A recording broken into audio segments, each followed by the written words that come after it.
सुस्वागतम। शंकराचार्य जी को हम वंदन करते हुए अभी का कार्यक्रम अभी हम शुरुआत करते हैं। मठ की ओर से अभी प्रार्थना स्वस्ति का कार्यक्रम होगा, आप लोग इसमें सहभागी हो जाइए। स्वस्ति।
श्रीमत् परमहंस परिव्राजकाचार्यवर्य जगद्गुरु श्रीमत् शंकर भगवत्पादाचार्याणाम् अधिष्ठाने सिंहासनाविषिक्त श्रीमत् चंद्रशेखरेन्द्र सरस्वती श्रीवैद्यानाम् अन्येवासिवर्य श्रीमत् जयेन्द्र सरस्वती श्रीपादानाम् तदन्येवासिवर्य श्रीमत् शंकर विजयेन्द्र सरस्वती श्रीपादानाम् च श्रीपादारविन्दयोः साष्टांगं प्रणामः।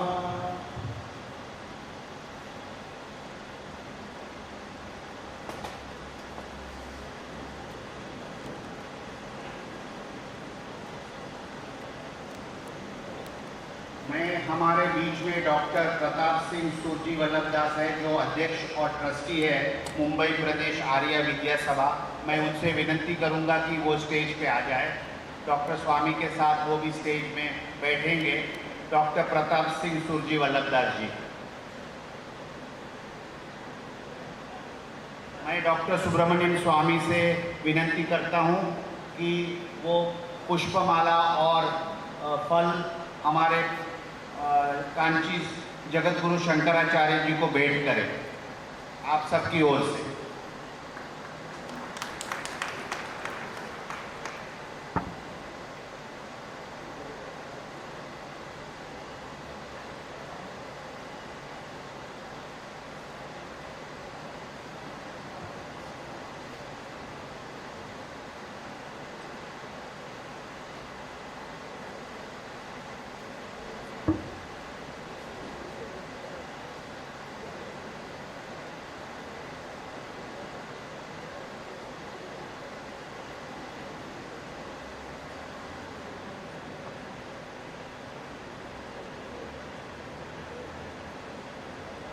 हमारे बीच में डॉक्टर प्रताप सिंह सूरजी वल्लभदास जी है, हम उनका स्टेज पे स्वागत करते हैं।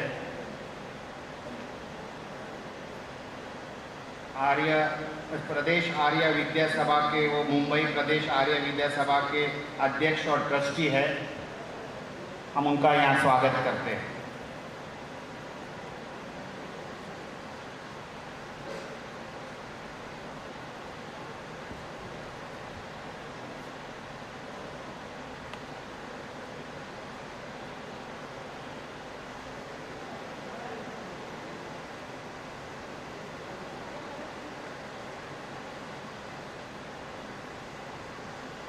साथियों, आज का ये जो समारंभ है श्री कांची कामाकोटि जगतगुरु श्री जयेंद्र सरस्वती स्वामी जी का सदा अभिषेक महोत्सव के निमित्त में हमने आज का ये कार्यक्रम आयोजित किया है।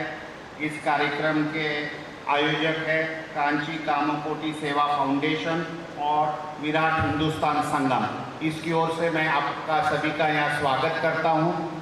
अभी आपके सामने कांची कामाकोटि सेवा फाउंडेशन के हमारे ओवरसीज़ शाखा के एक प्रमुख पदाधिकारी श्री गुरुवायप्पन के कार्यक्रम के बारे में और स्वागत भाषण वो आपके सामने उपस्थित करेंगे। वो न्यू जर्सी से आए हैं खास करके इस कार्यक्रम के लिए। मैं उनसे विनती करता हूं कि वो आपको आके संबोधित करें।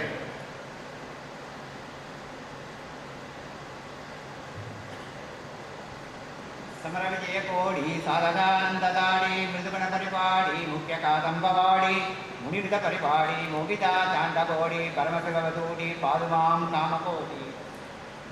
Pranams to Kanchi Kamakshi Amman and the Holiness of Kanchi Kamakodi Peedam.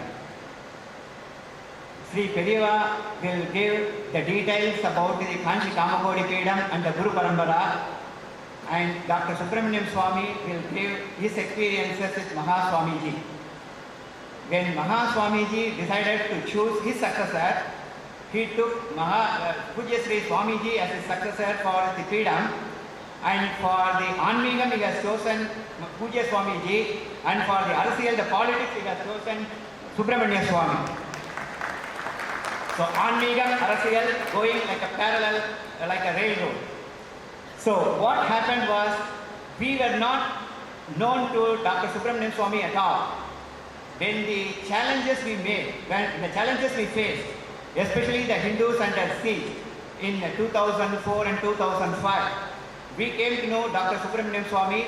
He has the same gotra like me, same star and the same Rasi also. So, Kanya Rasi, Hasta Nakshatra. So, Dr. Swami was introduced to us by Rangarajan here in Mumbai.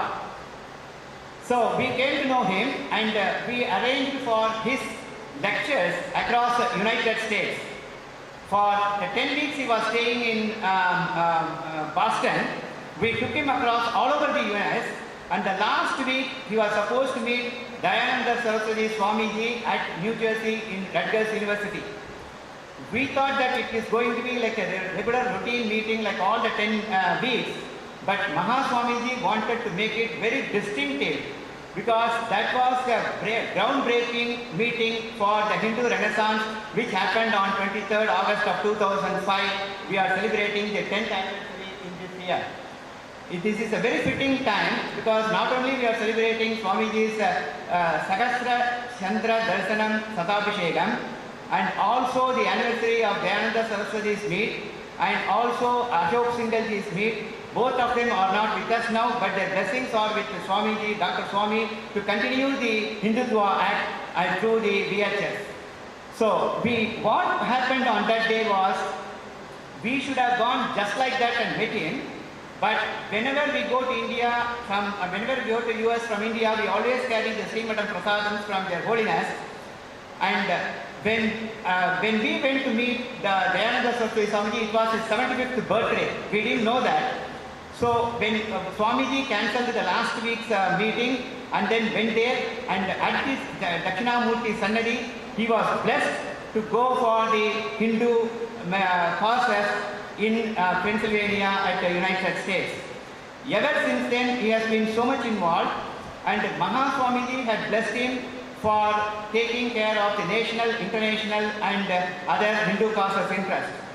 We have a program after the Anugrah Bhashanam of Swamiji. We are going to have a question and answer session where most of the audience will be interacting with Dr. Swami asking questions.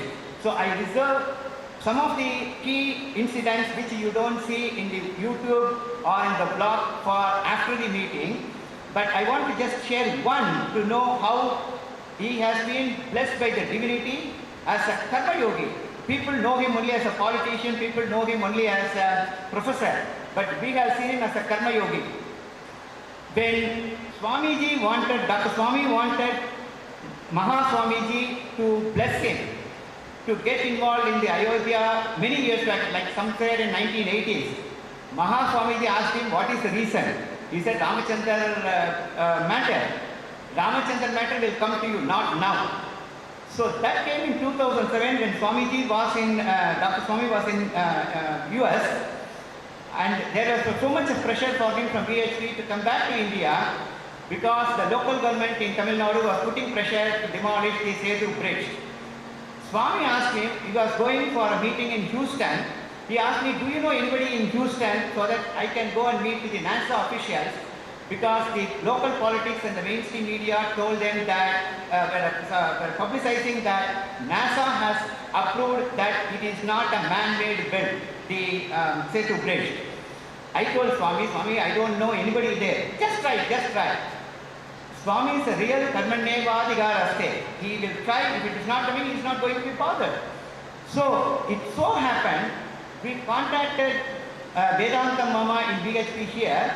He knows someone in Houston, Texas, connected with NASA. When we called him, we had a conference call between Vedanta Mama and Houston, and Dr. Swami and Vedantam, and Dr. Swami and Houston. The person who helped his daughter is Sonali Shah. You can search in the Google. She was in the team for transferring from Bush to Obama. And they immediately granted him a permission. He went to NASA, and NASA told him that neither we said yes, nor we said no. We don't know anything about that. The person who came to know about the NASA bridge, when the astronauts go on the space, just before they land the spacecraft, they are checked by the physicians. One of the physicians who checked in so many years back was an Hindu, a staunch Hindu, a BHP Hindu. When the scientists, the astronauts saw the bridge between India and Sri Lanka, he casually gave him the photo before even it came to the public. Casually showed him the photo saying that there is some bridge, Adams Bridge, what is it? And that was the key which started with the Setu bridge. And as soon as Swami went there and met the Houston officials, he sent a press note in the night, which is our time, it's a daytime here, and the next day morning, the Port Trust chairman was dismissed by the local government. And from that day onwards, Swami, we all know how we won the Setu bridge case. So, Swami is blessed with the divinity, with Mahaswami's blessings, and Puja Sri Swamiji's blessings. So, we are very happy that BHS is celebrating the Puja Swami Sadabhishekam with NRI participation. So, I don't want to stand between Swami and Swamiji. So, Swami will share his experiences with Mahaswamiji, and then Puja Swamiji will give Anugrah.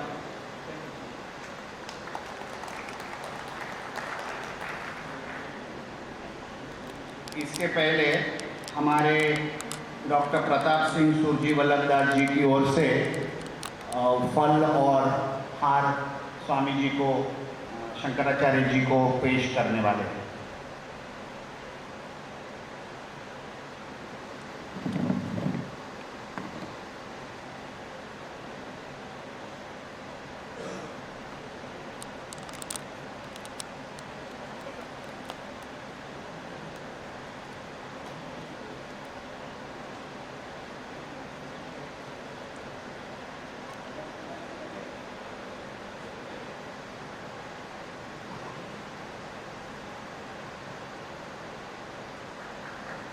बहुत बहुत धन्यवाद प्रताप सिंह सुरजी वल्लभदास जी कि आप sir के social worker और बुजुर्ग हमारे बीच में हैं और हमें आपका आशीर्वाद प्राप्त हुआ है और आपने आज की इस सभा का शोभा बढ़ाई है।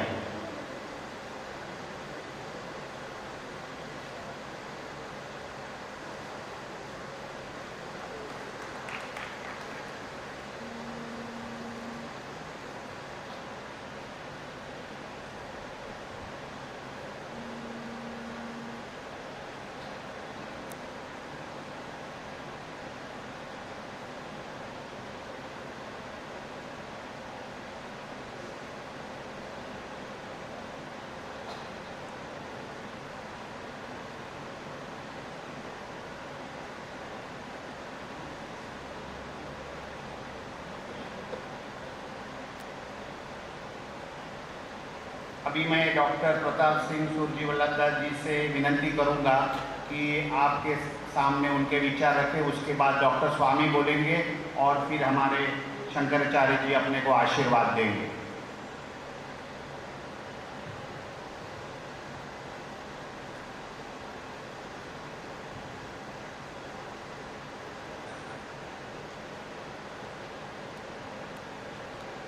ओम नमस्ते सतेते जगच्चारणाय नमस्ते चिते सर्वलोकाश्रयाय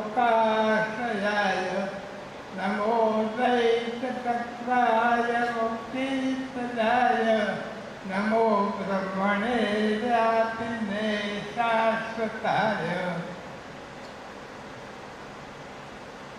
आदरणीय मान्यवर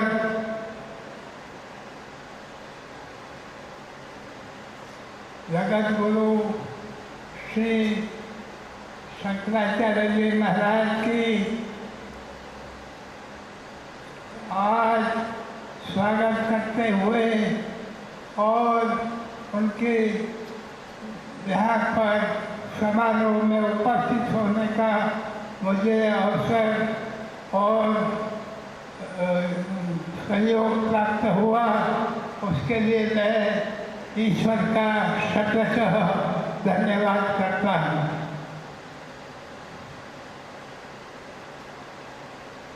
प्रभु करे आदरणीय शंकराचार्य जी महाराज उत्तरोत्तर अनेक जो सुंदर कार्य करके वर्षों से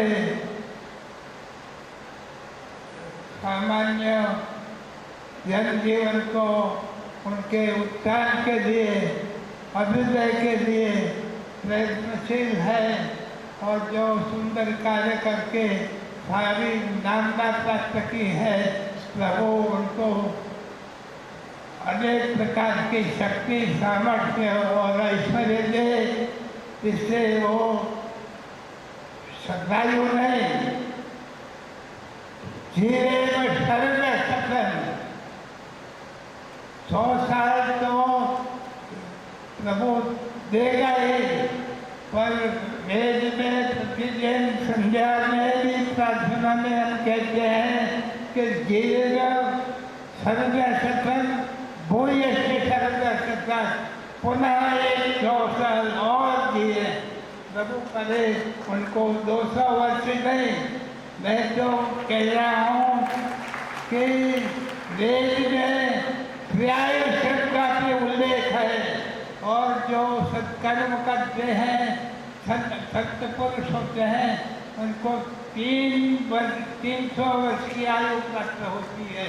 प्रभु उनको उत्तरोत्तर बहुत ही सामर्थ्य बने और यशस्वी बनावे और हमारे सबके लिए उत्तरोत्तर अनेक प्रकार के उपदेश द्वारा और भारतीय संस्कृति के उत्थान के लिए उनका समस्त जीवन को भी आदर्श जीवन बने, ऐसी प्रभु से प्रार्थना है। पुनः एक बार मैं आप सबका धन्यवाद करता हुआ 2 शब्द आपके सामने प्रस्तुत करने का अवसर प्राप्त हुआ, उसके लिए धन्यवाद। धन्यवाद। इसके बाद हमारे बीच में आज के मुख्य अतिथि डॉक्टर सुब्रमण्यम स्वामी हैं, वो उनके विचार आपके सामने रखेंगे और उसके बाद हम हमारे जगत गुरु जी से विनंती करेंगे कि आप हमें आशीर्वाद दें। मैं अभी डॉक्टर स्वामी को विनंती करता हूं कि वो विचार रखें, पर आपको सूचना देना चाहता हूं, डॉक्टर स्वामी का व्याख्यान होने के बाद हम जो आशीर्वाद जगत गुरु हमें देंगे और उसके बाद हम क्वेश्चन आंसर सेशन, जैसे हमारे गुरु अयप्पन ने बताया, वो क्वेश्चन आंसर सेशन उसके बाद रखेंगे। तो जो लोग सवाल करना चाहते हैं हिंदुत्व के बारे में, हिंदू धर्म के बारे में या संदर्भित प्रश्न डॉक्टर स्वामी के पूछना चाहते हैं वो कार्यक्रम हम बाद में रखेंगे। आप जानते हैं कि डॉक्टर स्वामी वरिष्ठ बीजेपी नेता है, एक कर्मठ एंटी करप्शन क्रूसेडर है और विराट हिंदुस्तान संगम जो खास करके नौजवान यंग एजुकेटेड इंग्लिश स्पीकिंग नौजवानों पर हमने टारगेट करके ये जो संस्था बनाई है उसके ऑल इंडिया वो अध्यक्ष है और 22 स्टेट में विराट हिंदुस्तान संगम की शाखा है। महाराष्ट्र और बम्बई में हमारे काफ़ी कार्यकर्ता एक्टिव है। तो मैं डॉक्टर स्वामी से विनंती करता हूँ कि वो विचार आपके सामने रखें।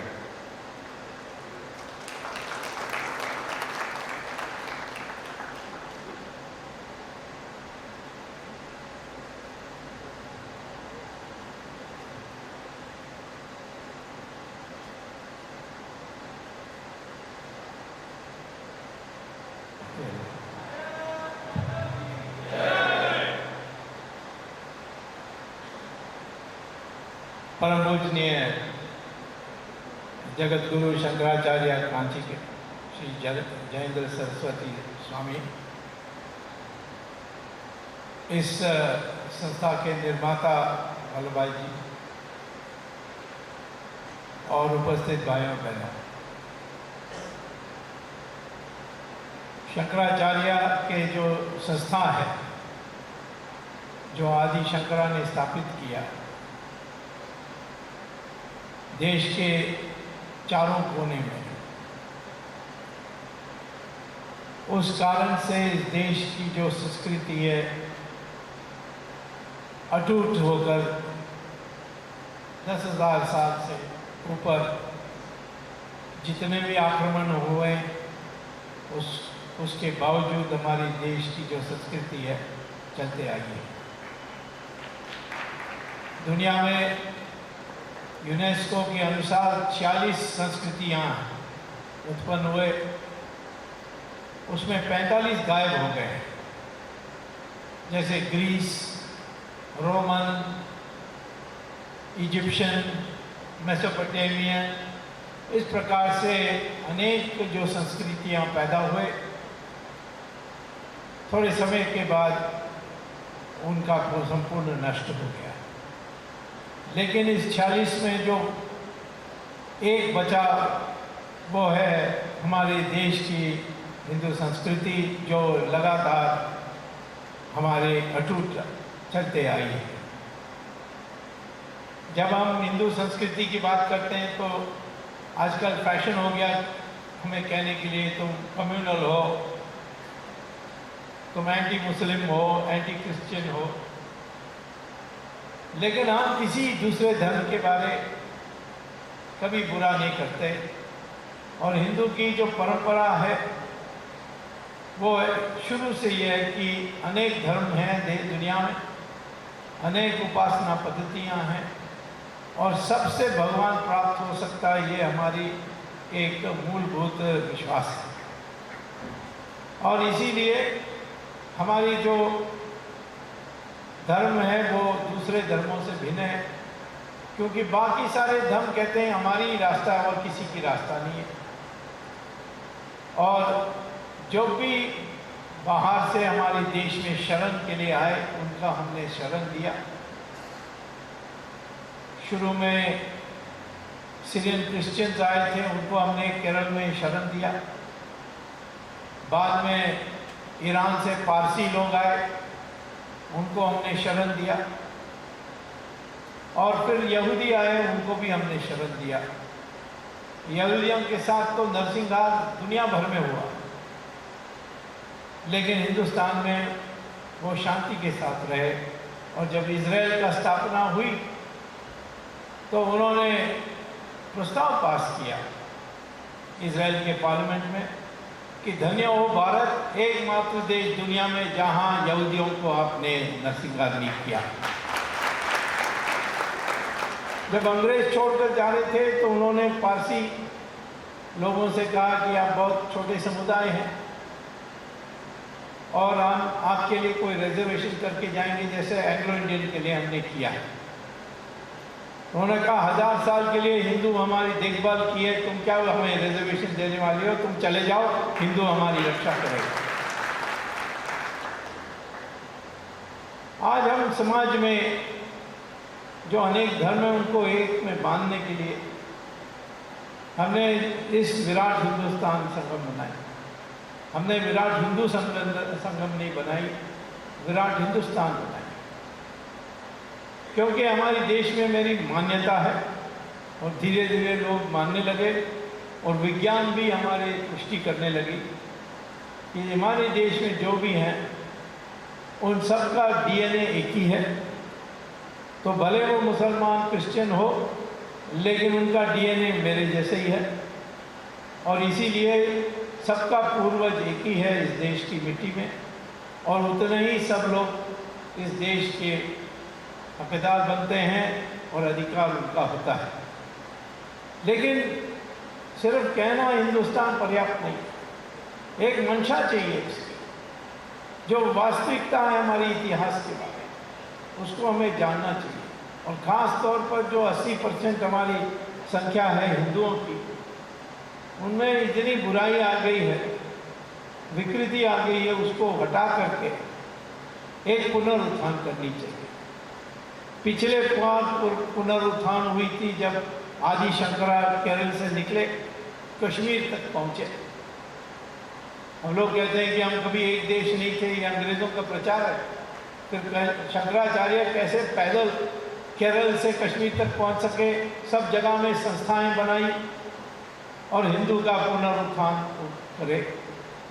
दोबारा इस देश में उन्होंने बहस करके, शास्त्रार्थ करके बौद्ध धर्म के लोगों को दोबारा हिंदू बनाया और बाद में कहा कि बुद्ध भी हमारे अवतार हैं, 10वां अवतार हैं, विष्णु के अवतार हैं और बुद्ध धर्म को हमारे हिंदू की जो विशाल हिंदू की रूपरेखा है उसमें एक हिस्सा बनाया।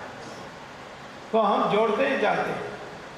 और ये शंकराचार्य की जो संस्था है उसमें एक खूबी ये है कि जो भी शंकराचार्य बनता है, मठाधीश बनता है उसका, वो अपना वारिस भी चुनकर जाता है। कई संस्था हैं जिसमें जब जो प्रमुख की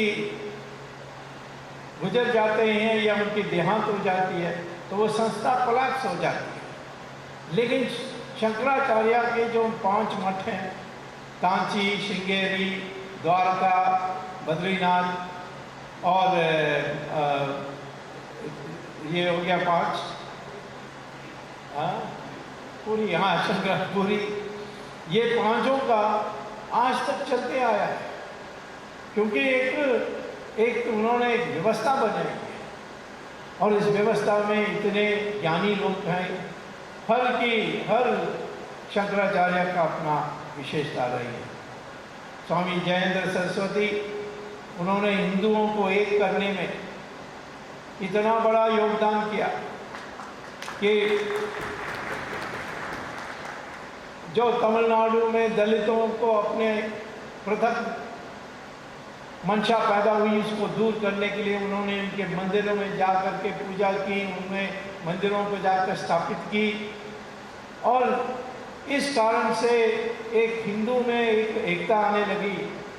उसी घबराहट में चंद राक्षसियों ने मिलकर के इनको जेल में डाला और वो भी एक परीक्षा थी। सारा देश उठपटा खड़ा हो गया और आखिर में सुप्रीम कोर्ट के इशारे पर पूरी जब इंक्वायरी हुई तो जिन्होंने उनके ऊपर केस डाला वो हारे और बुरी तरह चुनाव में भी हार गए।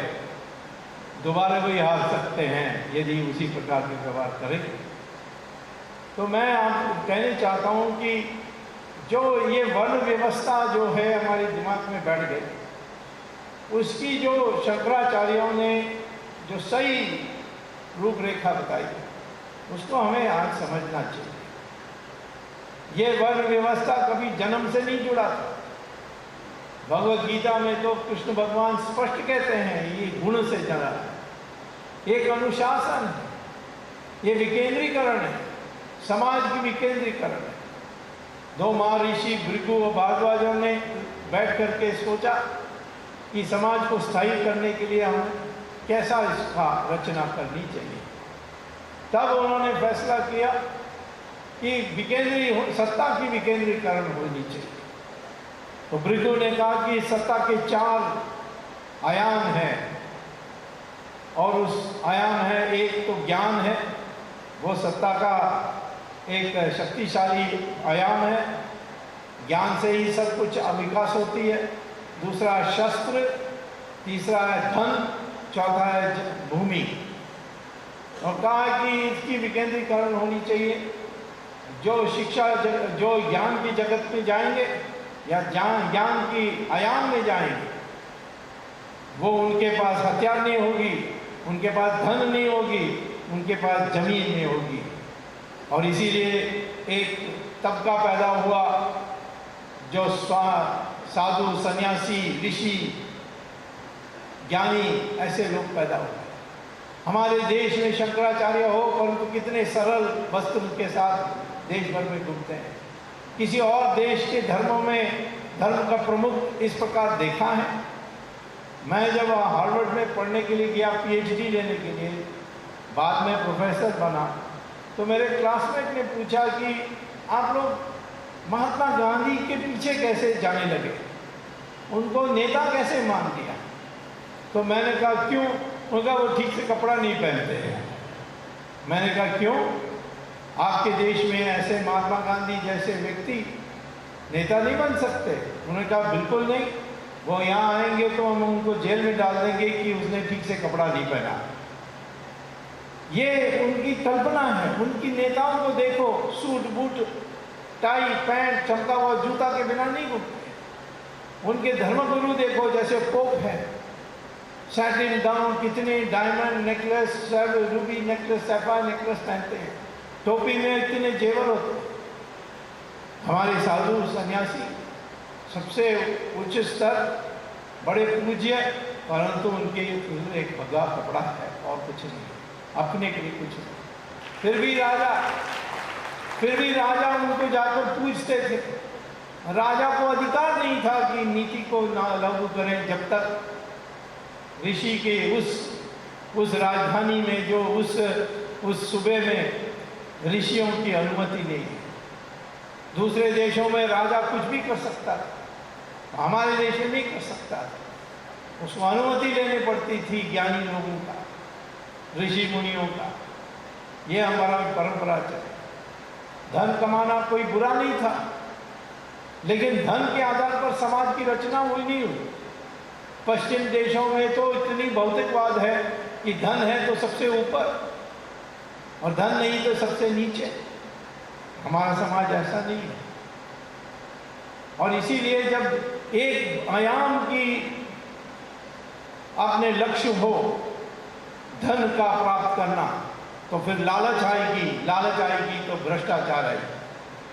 आज हमारे देश में भ्रष्टाचार का आधा कारण यह है कि ये जो भौतिकवाद की भूख हमारे ऊपर चढ़ गई है।